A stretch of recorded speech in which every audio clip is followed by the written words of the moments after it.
দেখতে পাচ্ছেন এখানে একদম মানে একটা খুদাই করলে দেখতে পাচ্ছেন আপনারা যে পাগলাখালি আমঝুপি পাগলাখালিতে পাগলা বাবার কাছে যান না, পাগলা বাবা প্রথমে কোথায় ছিলেন সেটা কি আপনারা জানেন?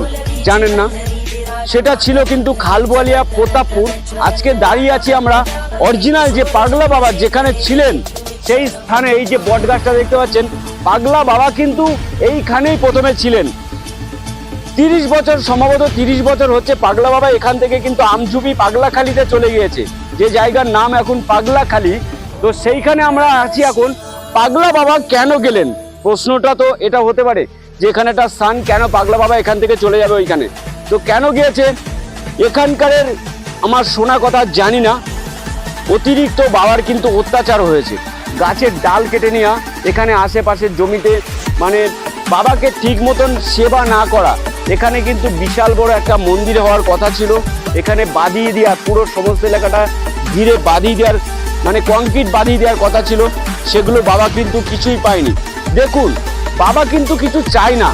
বাবাকে যদি অত্যাচার করেন, বাবা কি সেখানে থাকবেন? না মা বলেন বাবা বলেন, তাদেরকে তো অত্যাচার করলে আমাদের, যেমন আমাদের সামাজিক দেখুন না, বাবা মাকে অত্যাচার যদি আমরা করি বেশি, তারা কোথায় চলে যায়? বৃদ্ধ আশ্রম চলে যায়, তাই না? সেরকম স্বয়ং দেবতা তারাও তো চায় যে আমার সন্তানরা একটু সেবা করুক। যদি তারা তো কিছু খেতে চায় না, তারা তো টাকা পয়সা ব্যাংক ব্যালেন্স কিচ্ছু চায় না, একটু ফুল জল দিলেই তো বাবা সন্তুষ্ট, বাবা একটি বেল পাতাতেই সন্তুষ্ট।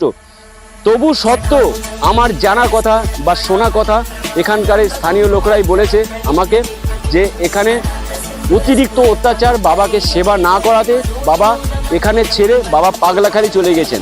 কেউ বলছেন যে বাবা পাগলাখালিতেও কিছুদিন থাকেন, আবার এখানেও নাকি আসেন, বাবা এখানেও নাকি আসে। তো এইবার আপনাদেরকে সমস্ত এলাকাটা বা এই বটগাছটা আমি ঘুরে দেখাচ্ছি, আর এর পিছনে কি রহস্য, কি কাহিনী আছে, নেক্সট ভিডিও আমি এখানে আবার করতে আসবো। পুরো ঘটনাটা শুনে আপনাদেরকে তুলে ধরবো সেই কাহিনী। চলুন এবার দেখো। বটগাছটার বয়স মিনিমাম 200 বছরের উপরে কিন্তু হবে।